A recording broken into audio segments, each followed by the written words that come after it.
We are here. Welcome, friends. Welcome, So, everyone. so we're a little late. We had some technical difficulties, but it's me. I'm here, Dr. Wilhelmina. Thank you for joining me. And if you watch this on replay, so glad you did. And my guest today is Mr. Wiley Calhoun.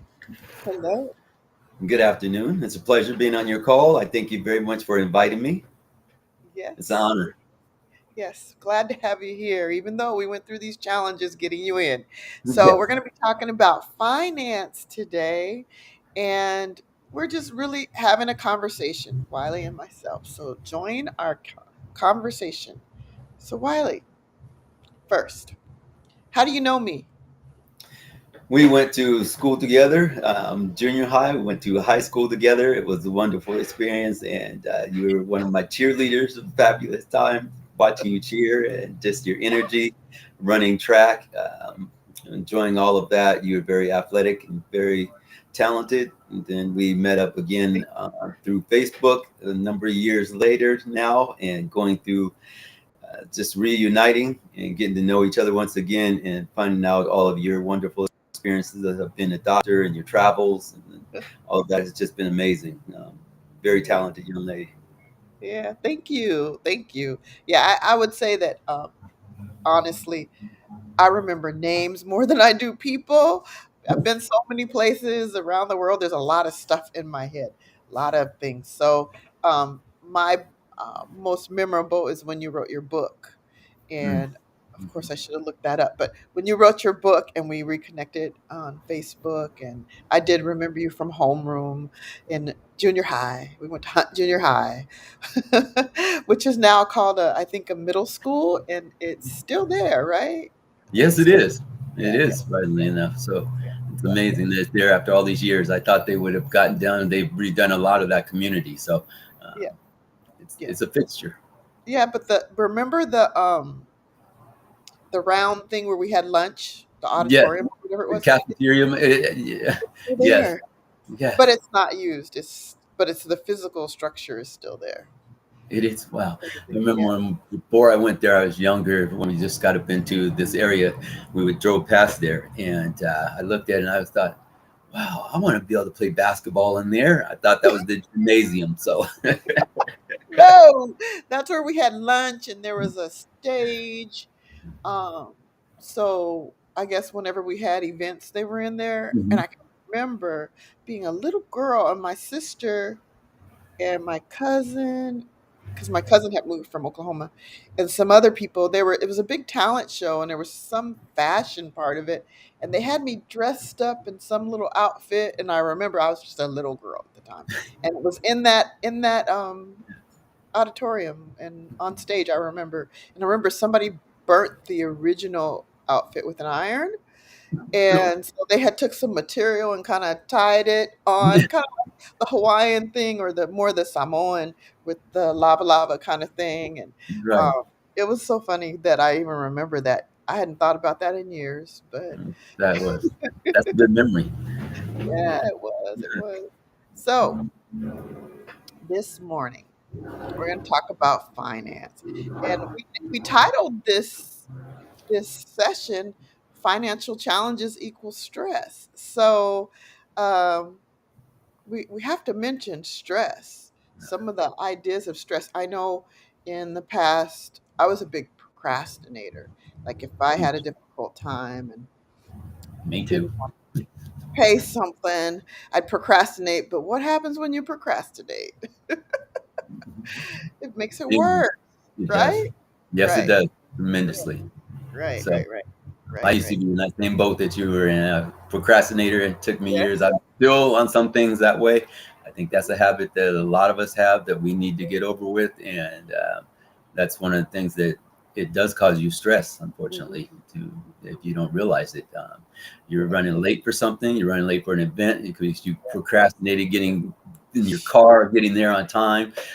Today it was Right. just for me, just a little bit of that temperature going up, but not getting in the room on time. So everything in life can cause you just a little bit of that. I think we live through it Yeah. every day. Yeah. So you're saying you experienced that this morning then, right? Yes, a touch of that, just a little bit of challenges with that. So that's something that I always admit to people. I'm very open and honest with that, Yeah. and it's a growing lesson. Every day from my life, it's been a growing lesson. I think we all go through it. Growth, Yes. Yes. Uh, continue learning. except for these events, I'm one of those people. Like, I like to wait to the last minute. Well, it's not really last minute. I like to just be on time. I'm not one of those be there early or you're late, right? I'm not one of those. Unless it's something I just, like some of our meetings at work. Yeah, I try to get there at 15 minutes early. And then this is on me, right? So I'm taking great care and I'll get here way early. But as a guest, you didn't do that. And we expected, but we had issues with the system here. So I don't know why the first link didn't work, but this one did. Thank goodness you're here. Okay, Yeah, so some more stress. Let's think about what are the other stressors that people experience around finance. What do you think? it is honestly a few different things that I come across is people are in the fear of finance, fear of money, Yeah, yeah, whether it looking at it from a standpoint of I don't have enough to pay my bills, or I don't have enough to pay for my car insurance right, or anything like that. Pay for your kids to go to school at the right places. You're always worried about debt. It's something that yeah, people do naturally, and they have a fear of it. And being in finances, I've even come to the point where people are afraid of money. yes, As yes. much as that sounds like, I go to offer them money, they're coming to me for a loan, and we're providing that service. And I tell them, okay, you're approved for $100,000. I don't know if I want to do that. Yes, That's scary. That's scary, exactly. right? It is. It is. And so now they're looking at it like, well, what do I do with the money? You told me you're going to start a business. You have everything going. That's what you should use it for. But again, it's the fear. Yeah. Two different fears of not having enough money. Now you got too much money. So Yes, fear. yes, Fear yes. is I think I told you that I was that um I don't get into the like I have people that do the financial businesses that I know, like a lot of the direct sales. I say direct sales, but it's not really direct sales, it's like MLM, I guess. But that have tried to get me to go in and I'm like, I don't want no any part of that. Just it's not my thing. I don't want to do anything financial because I always think about the fact and I've always had this frame of mind since I was a single parent. And it was like, it's just me. If I screw it up, my daughter's affected. Also, I am, right? And so even now I still help her. So I'm always trying to be real careful and not go too far because I'm afraid that I'll end up, especially living in Hawaii where it's very expensive, see a lot right. of homeless people. I don't want to end up in that situation. So I'm really afraid to go outside the box, right? So even and if you gave me $100,000, I'd be afraid I'd owe this $100,000 and I wouldn't have made anything of it, right? So Yes. Yes. yeah, so to pay it back, right? Like I end up screwing it off. Yes, that's a few things I've learned from my mentors is the difference with money. The difference is of um, once people come into money, how they are thinking totally in a different mindset about it than what we have been taught throughout schools, throughout everything else. Go to school, get a really good job, make sure that you're there for 40 years and get that retirement pension plan. That's not happening for 80% of us now. There's no more Yeah. pension plans. There's none of that. If you look at things going on right now, Walmart's starting to reduce their Oh, inventory. They're starting to reduce their people. They're closing down. You got Starbucks closing down. You have a number of different places that are closing down and making things smaller. There's times are shifting. And if we don't go with those changes, then we stay exactly what we were doing when we were told our parents, like my mom and dad, worked all their lives. And mhm, before then, parents didn't have to work two of them. It was only in one household, used to be one income coming in. All of a right. sudden, hit the 70s, things changed where moms went to work and a lot of women went to work and hit the work field. Um, That's not so right. the good old days, and it's gone. And people have to look at a different way now to supplement their income. Yeah. With all the downsizing going on, with the way Yeah. businesses are doing things, and that again causes stress. The newness, not Yeah. knowing something is a lot of times what causes people that stress level. So Right. Right. So I thought of two things as you were talking about that. One is that the family makeup has changed, right? It yes, used to be that mom, pop, kids together, and as the family makeup changed, women had to work, right? They had to take care of the family, right? yes, So that was one thing that crossed my mind. But the other thing I wonder about, and I'm not sure about, but I wonder if as we transition from more brick and mortar, the stores, as they go online and you can sell like crazy online, you got the Amazons out there, right? yes. So I wonder if that is a part of the downsizing and um, having less staff because people are, ever since we went through the pandemic, we really started using these services because we were at home. So Right. I wonder if they're just working this way, more electronic and ordering and delivering, um, because of that. I just wonder. That's huge because I do a lot of studying on a lot of things like that. For me, looking at from that standpoint, is you have business owners who are always in profit mode, and they're making a profit. So if they can cut down a cashier by having us ring up our own food, that saves them money, Right. more money in their pocket. Yeah, You have a number of businesses going to this, and it is about the profit mode. it It's is. what Yeah. their business is about. People don't understand that a hospital even is a business. They're in there, and the main way doctors do their business, prescribe a Yeah. drug, have you come back as a patient, a repeat Right. customer. And even when you go to the hospital rooms, they're the same thing. You have people who are on the higher board and they're doing stocks. Hospitals run by stocks, so the way they make money.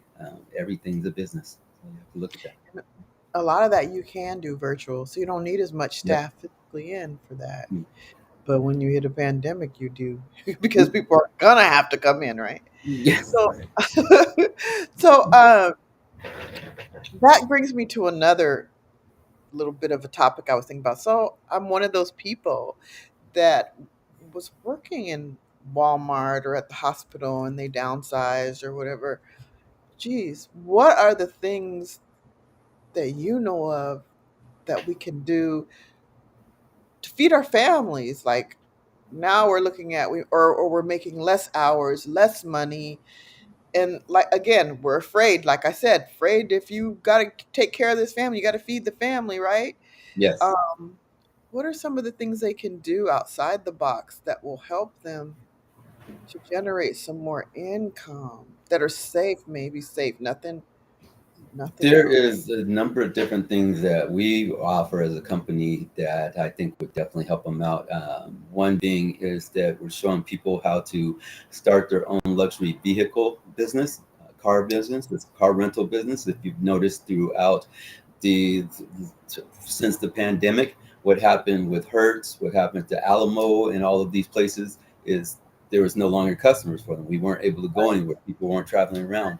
So what they did is they started selling off their fleets of cars, and they started with most of the luxury vehicles, of course, and everything else to go from there. It's really cut down, so that opened up an avenue for the average person now to open up their business, and we show them how to um, purchase these vehicles with a loan, and it's always about what we share is using other people's money. right, And you start using other people's money, other people's efforts, and other people's ideas, this works. So someone else came up with this and they thought to themselves, what can we do? Offer luxury vehicles. So you on the time you get a vehicle, which is really nice because purchase it with somebody else's money. That vehicle now is able to be in a ride share type of environment. Whereas if you wanted to go out and use your own personal car, not do that. It's called there's certain laws that will not let you do that, and so you have to right. know how to do it correctly. So it's set up so Yeah, it goes on Turo.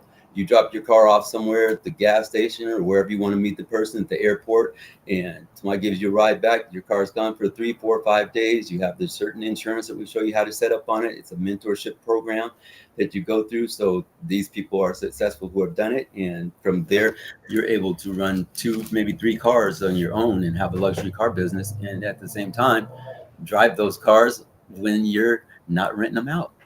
Right. You know, I have a friend that did that. I don't know if he's still doing it, but I have a friend that was doing that. He didn't complain about it. He told me about it. I guess he made some money with it. But Mhm. um one thing I noticed is because I travel a lot and every time we get to wherever we're going, I got to get a rental car.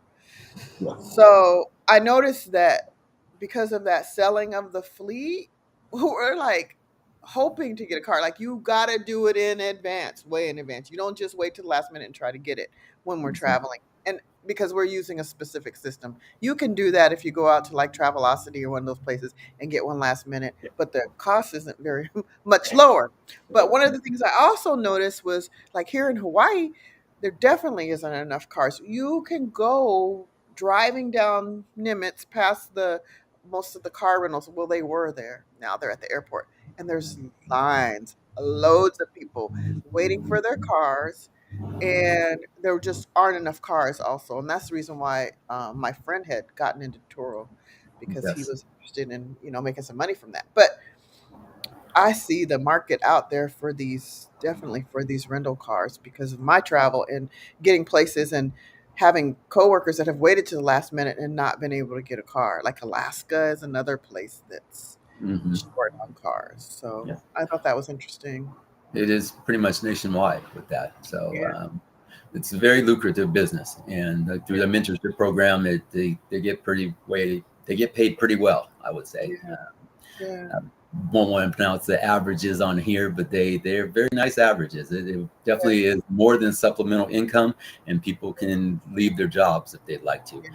yeah, But it's moms, single moms, like what you were mentioning, can do this on the side. Just now they can stay at home and do more at home since we have a lot more at home jobs right. going on. Another one that we also provide is Airbnbs.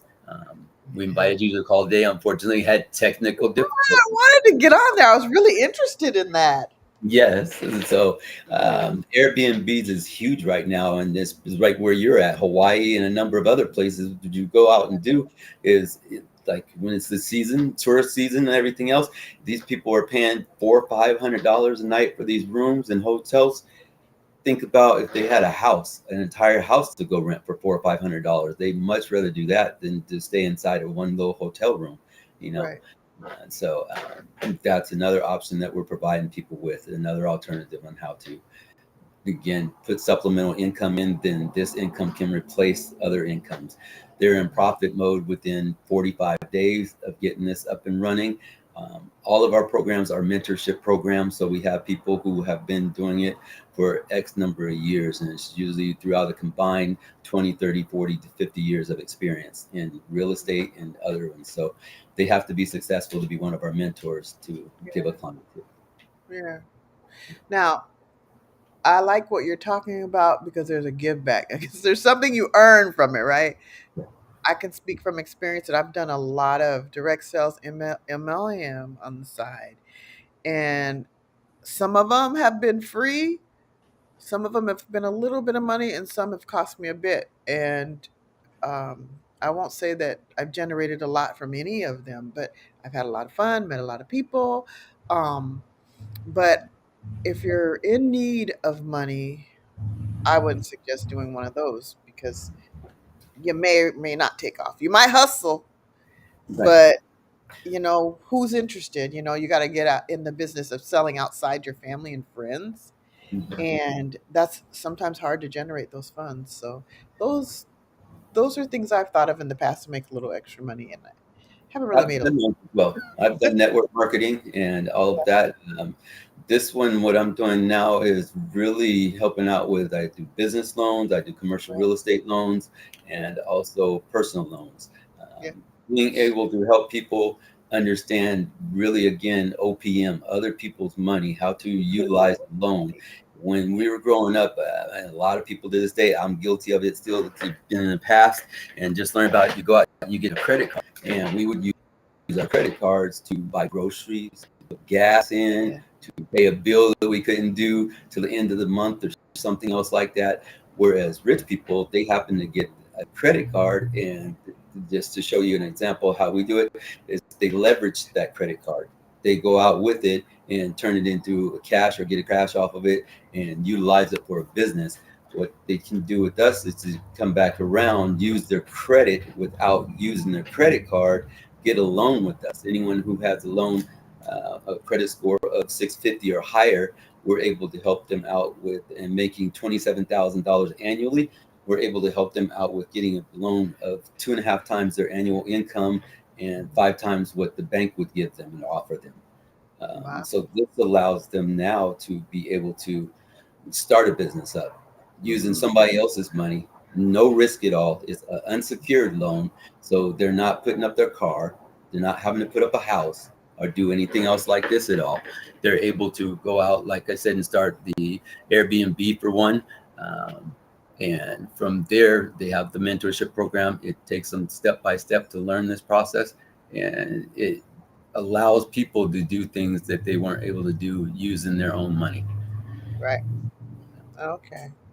Now, I want to talk a little bit about people that uh, there was a specific thing and the wave left me. But I was thinking about people that just can't even get, they've got a lower credit score, can't get a credit card or whatever. Do you have any ideas about how they can um, have better finance? Maybe budgeting, Yeah. maybe other The side hustles. There is a little bit about that. We should also start paying ourselves first. A lot of people don't do that. When they get paid, they pay the bills, they pay the car payment, they'll pay the house payment, they'll go grocery shopping, they'll do everything else, and then they go, there's no money left. No money left. If you Yeah. pay yourself first, that is the first top priority. Pay your savings first and then start the other way around. Um, Doing things a little bit differently with the budget. Yes, you have to set down your goals and understand the procrastination part of not having a budget is Right. stressful. Once you understand spending too much on gas, which are high prices these days for a lot of people, doing everything, and you sit down and you have your budget worked out for the month, it is excellent to do that. It is very well to do.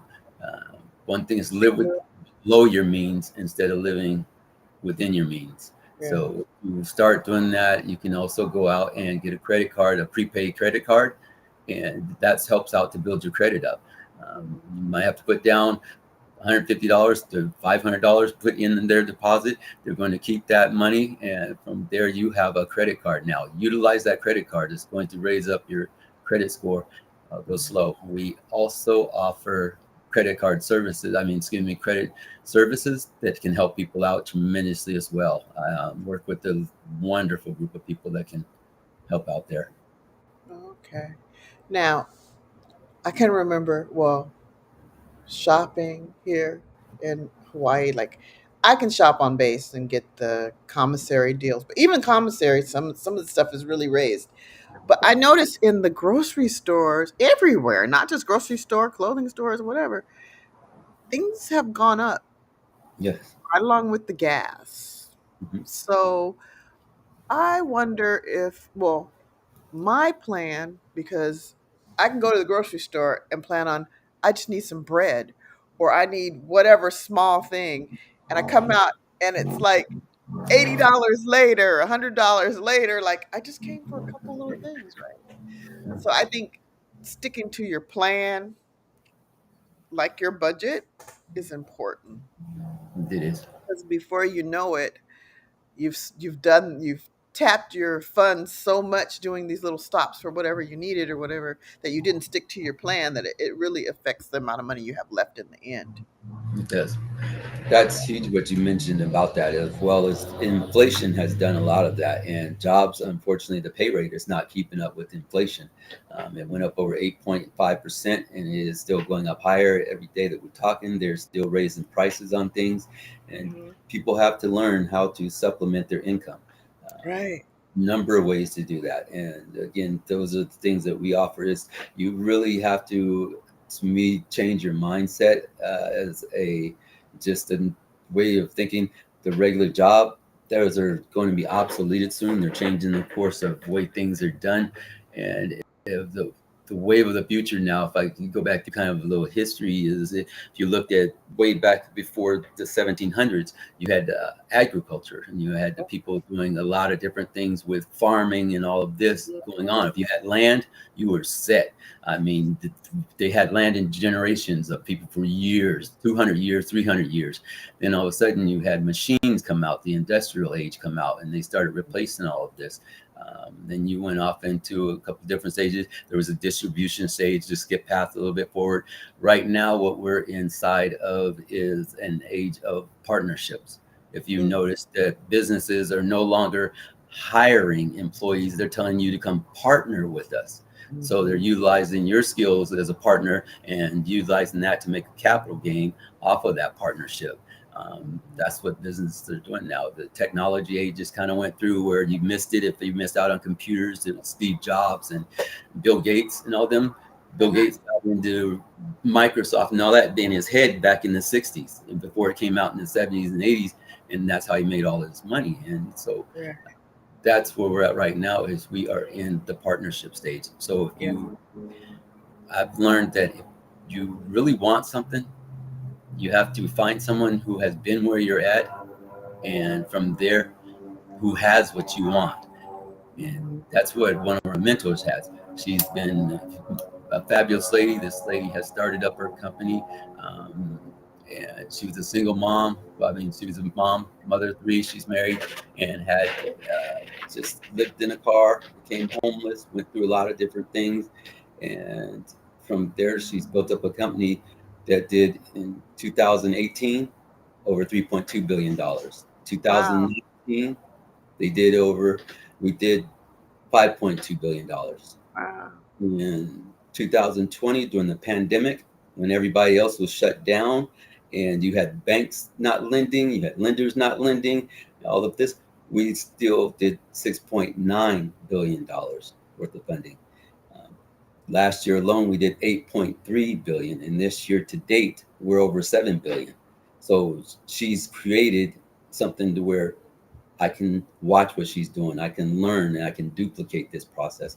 And it's very valuable to, that's the opportunity she's sharing with other people is to be mentored for free, which is huge because you will not get that in most places. Most places want to charge you. So you can earn while you learn. Yes. Yes. That's a good idea to not have to pay. I That's mean, when you have nothing and you're trying to build something, it's you know, you need a break. It seems like like I said, all the side businesses that I've done, there's an amount of most of them of me giving up, finance in order to gain. correct. And there was one I did. This is crazy. I did one that was free. The company wasn't even it was created, but it didn't even have a name. And so we all took a chance. I had a team of it was over 100. It was like I don't even remember the number I had on the team, but That is amazing. I had signed someone up who signed a lot of people up. We all signed a lot up, but we all were just there waiting for product. When product came, product was priced pretty well. It was good product that we were working with. It wasn't bad.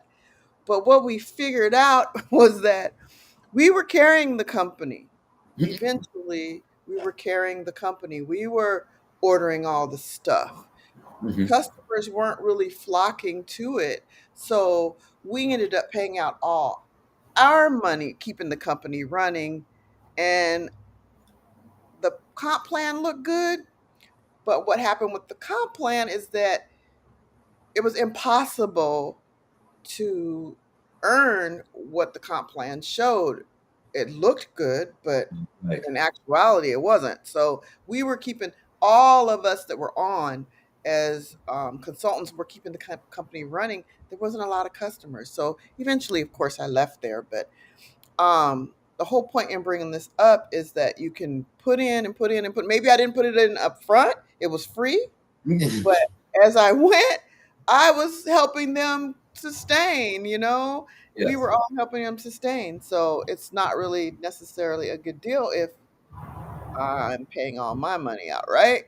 To keep No, going. you don't want to do that. And That's customers aren't interested. So you really got to find your niche, right? It's got to be, or niche. You got to find that thing that people want, right? yes, you. That is something that is huge. Is supply and demand has always been something that is on the Hmm. marketplace. So I can say out of that experience, I'm sure that you're happy. If there would have been a structure in place and you would have gotten residual income off of all the people that you Yes. brought in and passive income, that Yes. is secondary income to where you could have been retired off of as Yeah. well. So people have to take those chances at sometimes Yeah. like that and to see what happens, because Yeah. that's huge, is to have someone else's efforts helping Yeah. assist making your income go up. And Right. that's passive income, it's residual income, and it relieves financial stress knowing Yeah. that I don't have to get up every day all the way and do work when you have other people that are working for you. Yeah. And if I do work twice as hard myself and help those other people out, the more Yeah. people you help in life get what they want, Yeah. you always turn around and you'll get what you want. So Yeah. that's what I learned, is to help as many people as possible. Yeah. I think that was the concept with the comp plan, but there was a hitch in it. So The company make making it money, not you. what? Yeah, 1 month I made my whole team made $16,000 that month. That's I I got like I think 800 or something. It was something really small compared to 16,000, right?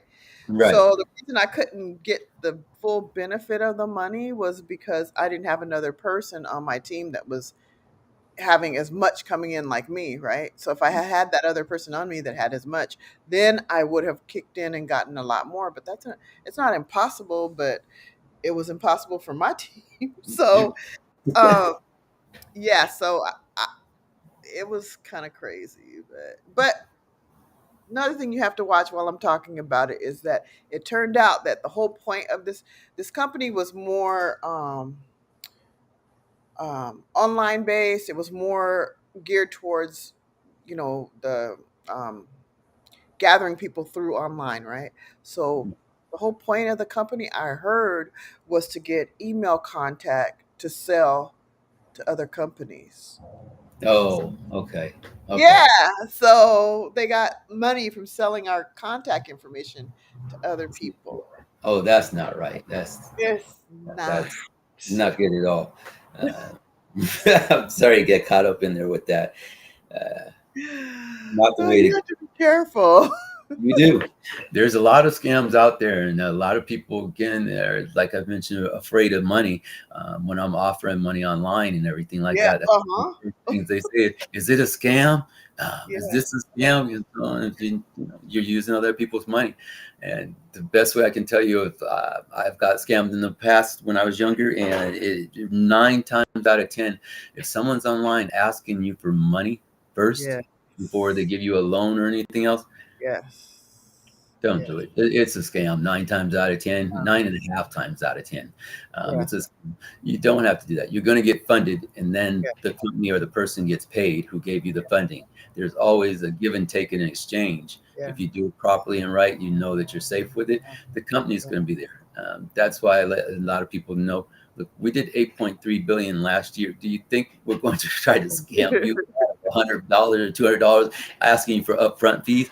No, Yeah. there's no upfront fees, there's no cost, there's no prepayment penalties, and they're like, this sounds too good to It be. does. It really Yeah, does. And it it is is. scary. It's scary to have that access to money like that. And I don't know. I think you really need to work on what you want to do with it, though, before you do it, too. Because if you gave me all that money right now, I'm really building a community right now. That's really all I'm doing, and writing my book and doing some other things. So I do have one other thing that I'm actually selling, but it's not going to generate a lot of money for me, right? But I like the product for me. So you really got to know what you're going to do with it. Like if I went out and got $100,000, I got to know there's a plan, there's something, so I like that you guys have that. Um, Yes. Well, we also help unsigned artists and have a I program saw called that. USA. Yeah. USA is unsigned artists. So what we do with that particular program is help out musicians, we help out poets, we help out authors such as yourself, what you're becoming, Yeah. writing your own book. Instead of going out and having to get a publishing company, you would Yeah. be able to publish that book yourself Yeah. and do that yourself. So the loan can go towards your marketing, it could go towards publishing the book, writing the book, and everything else that you would normally have to go out and pay somebody else to do. Um, Mhm. a lot of people go out and get ghostwriters. You're writing your own book, which is magnificent and fabulous.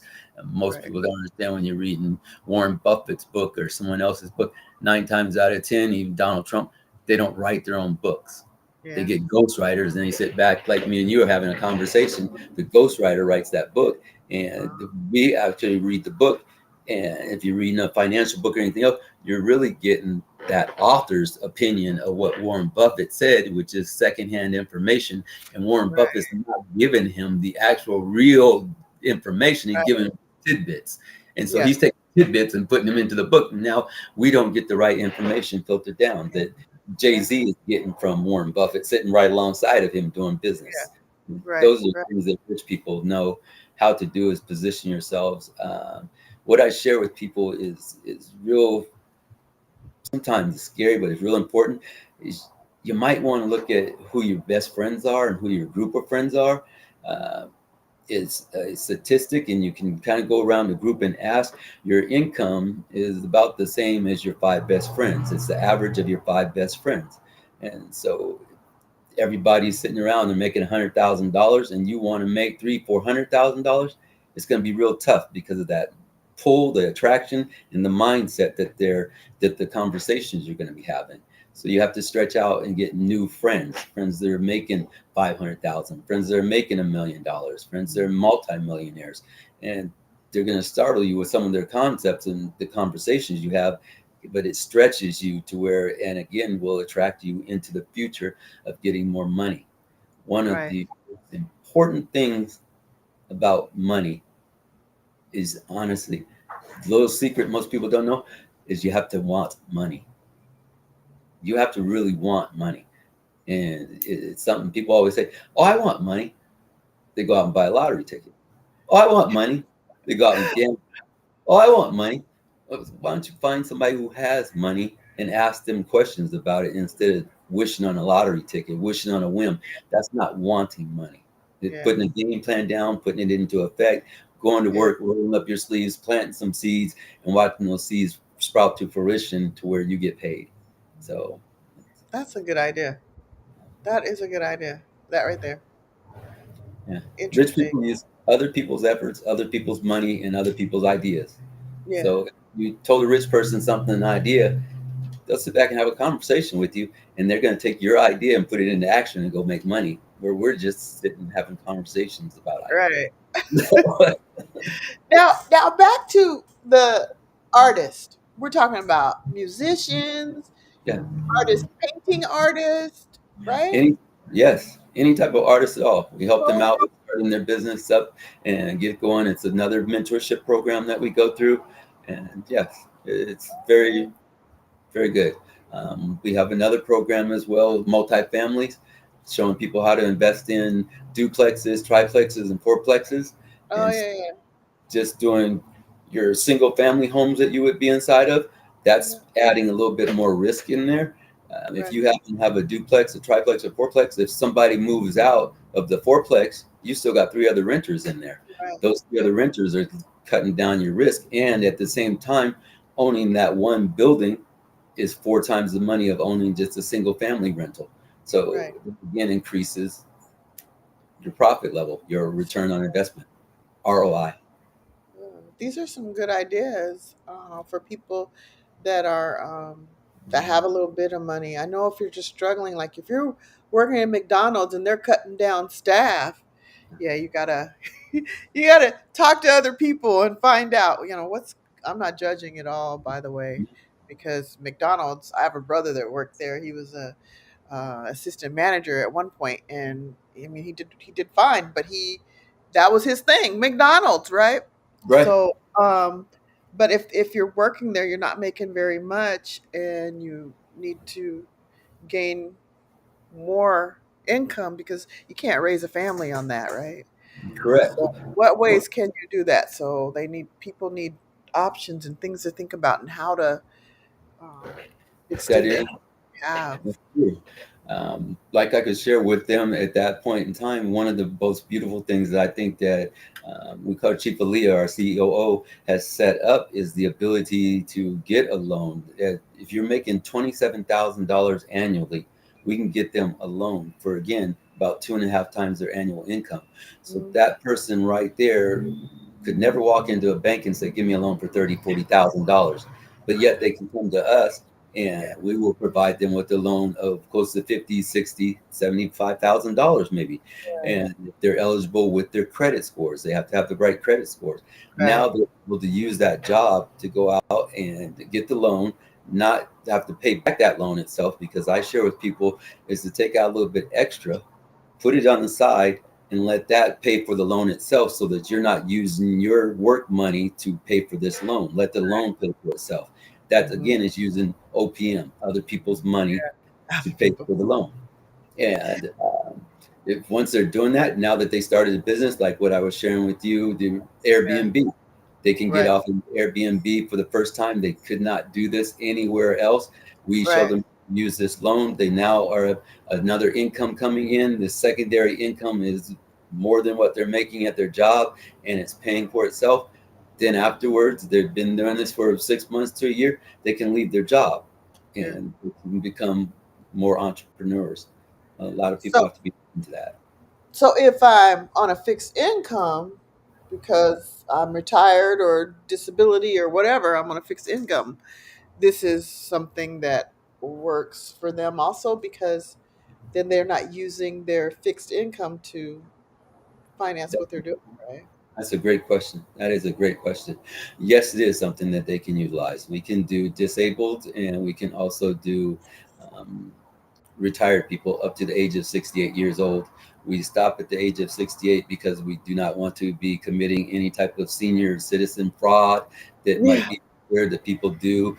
And unfortunately, a lot of lenders put it at that limit because of age limit of the average expectancy Yeah. is not past 70, 75, and getting close to 80. So lenders don't want to risk that money being out there that long. But the Yeah. benefit of being able to help retired people out is most definitely for them. We can supplement their income. We can help them out doing Airbnbs, doing the multi-level family. I mean, multi-families. We can help them out with and a number of different ways to come in there. Toro would be perfect for them.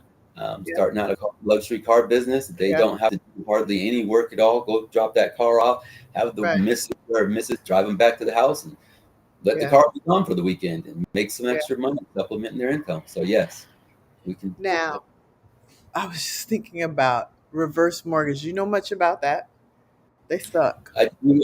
I don't do many residential loans. I do Yeah. everything inside of non-owner occupied, anything that people do not live inside of. I do Yeah. those. As far as a business goes, if they have a gas station and they're renting out the other side of the building, I can do all those. Net buildings, in and ins, they call them triples. I can do those.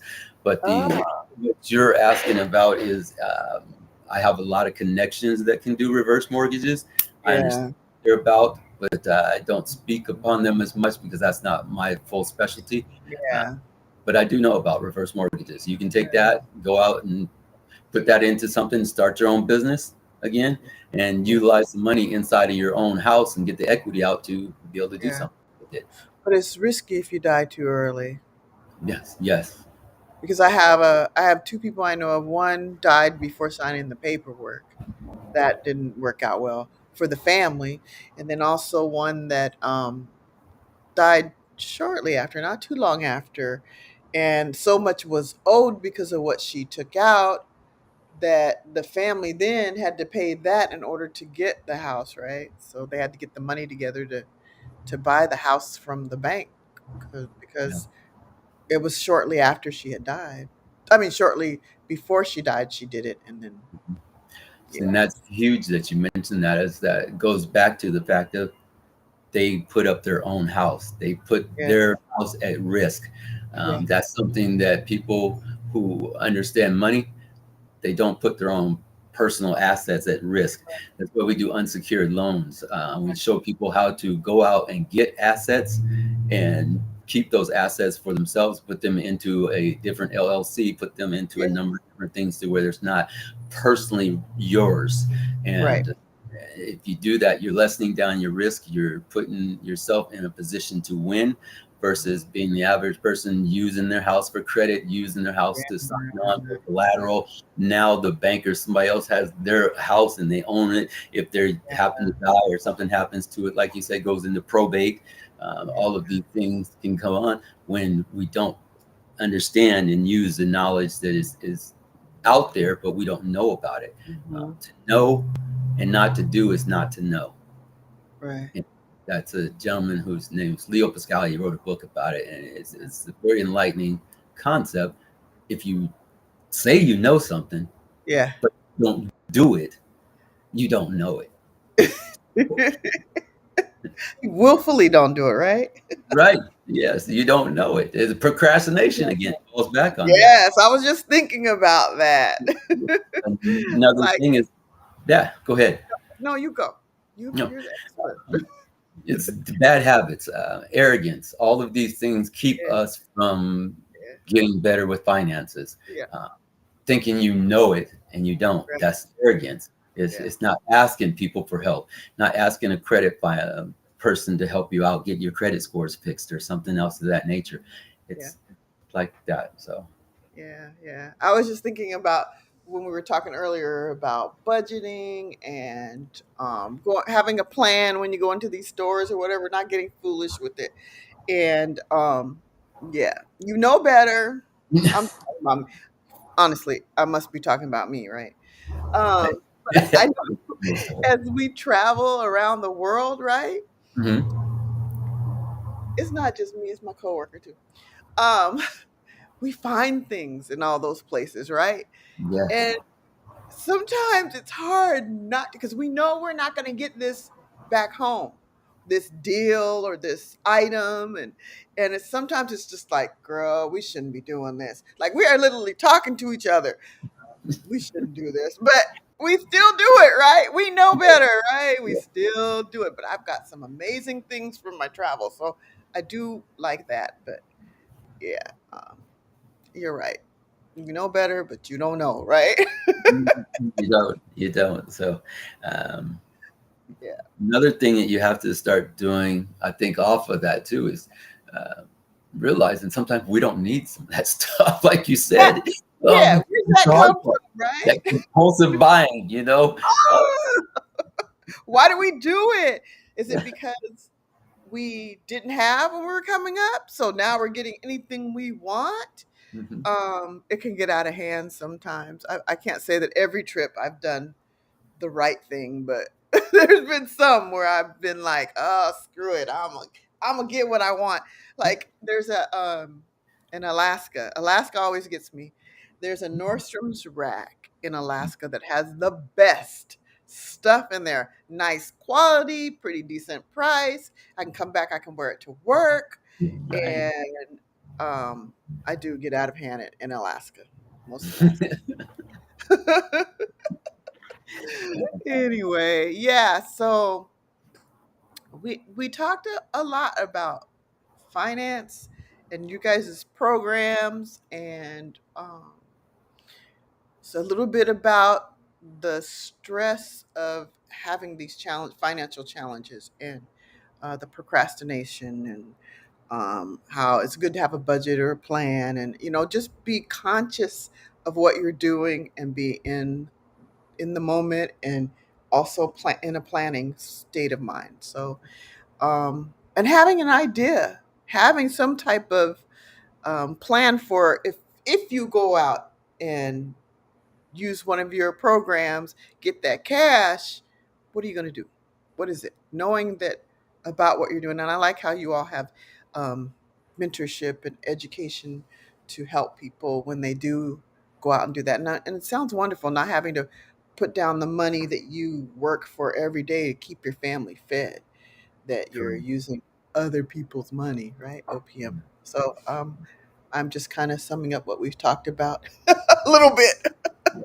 The part of financial literacy, and it's teaching people and sharing with that. Rich people have money work for them, and instead Yeah. we work for money. So just changing your Right. philosophy, Yeah. having a different mindset, having a mind shift, Yeah. being knowledgeable of what you're thinking about.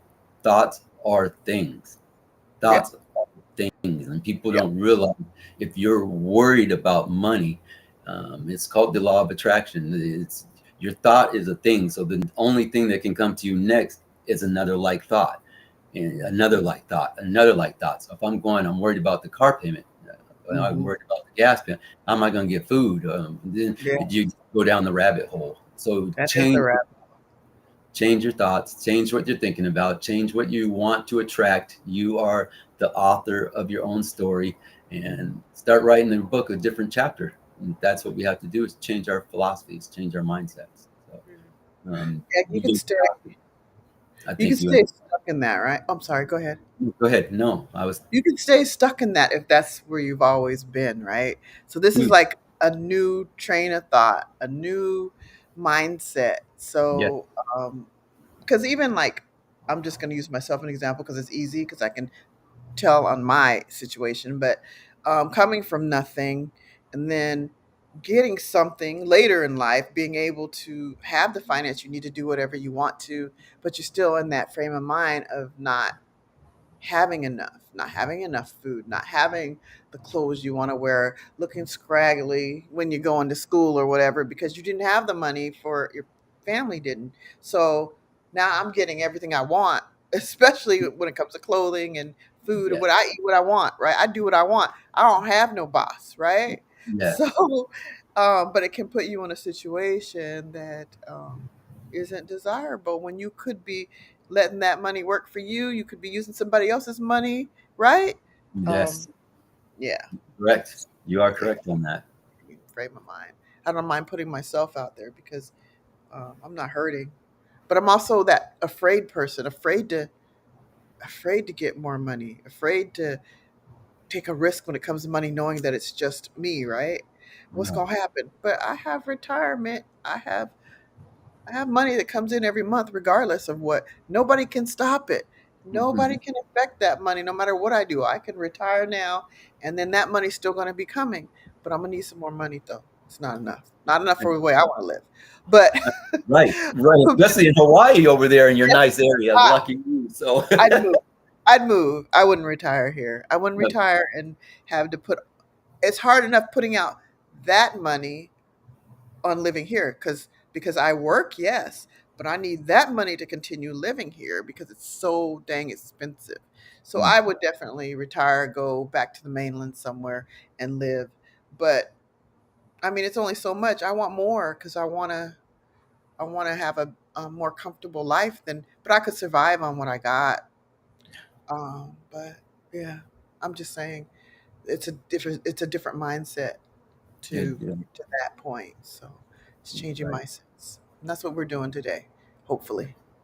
Definitely. I'm hoping people are getting a lot out of this. And it's been a very enlightening conversation. I always Yeah, enjoy talking with you and yeah, learning from you as well. So, yeah, yeah. yeah. We'll talk more. We're going to talk more now. And we're going to have you back. And whenever we do this, we're just going to have our conversation. We got our title, what we were going to talk about, but we go where we go. Yeah. Hi, Sharon. Thank you. Thank you for watching. This is Sharon. No, it's Sharon. Hey, it's a pleasure, Sharon. Haven't talked to you in years. It's good to see you. Somewhat to see you. Another school friend, but that's okay, Sharon, because I'm trying to talk him into coming to one of the events on the Yes. reunion. I I did don't know look up today. I saw that it was your good friend Telby's birthday, so I though. got Yeah, hi to her again. happy birthday, Sharon, pleasure, happy Sharon. birthday, Telby. Telby Yes, might not be on right now, but she will watch, so she'll okay. hear you say happy birthday. Yeah, Love that's you, good. girl. She said hey back to you, and she said, "Yeah, come at least." Thank you, Sharon. Appreciate that. At least Be- come to the event at the cab. Yes, It'd be good Yeah, seeing everybody. I haven't seen a lot yeah, of people in years, and just sharing good times, seeing people's faces, and just that's enlightening. yeah, yeah, Feels good. yeah. Feels really And good. I'm gonna be there, so you need to come. Okay. We Looking can forward see to you it. in person. Yeah, yeah, Yes. yeah, yeah. You're not over here that much, so it'd be good. Come speak about that too. Will befriended me today on Facebook, so I'm gonna be talking to him a little bit. Befriended you or became your friend? Be- Will, my brother, yes, my twin. yes. So Oh, I'm be getting up here a little bit later, talking to him on Facebook and seeing how he's doing, catching up with him, and seeing. oh, that's my twin. I love him Thank you, so Sharon. much. Love him so much. I don't think he's watching this, but I did invite him to watch it. But and I sent him a link to one of the things you were doing just so he could see it. Mhm. But so yeah, he'll definitely connect with you. You know, he's all about business. So he's the business one of the twins. I'm more the social Yeah, interaction type person. And yeah, yeah, uh, that's my other half for now. that is. Yeah, Yeah, you always had that personality. Your personality has always been awesome. So that's yeah. good. You get that energy and all of that. It's been wonderful. Yeah, yeah, yeah. Okay, so I usually only go 15 minutes, but today we went longer, and I'm okay with that because it was good information for people that are out there and want to do something a little different and, want to gain more for their family. So check it out from the beginning if you didn't watch from the beginning. If you are watching for the first time and you heard something that was amazing or interesting for your friends or family, share it, and please subscribe and like on YouTube so you'll get the updates on whenever I'm going live. But usually I do the same time, but at least you know that they're out there and you can watch them. And I want to thank Mr. Wiley Calhoun. It's Thank you my so much. Thank you. My pleasure. And Like I said, it's always an honor, Doctor. So, um, thanks. So just stay there because when we get off, we'll both still be on together. Okay. okay. Okay. All right. Thank you Yeah. so much. Take Thanks for care. watching, everyone. Everybody have a Take great day. Thank you again for showing up. Thank you, Sharon. I'll see you later. care.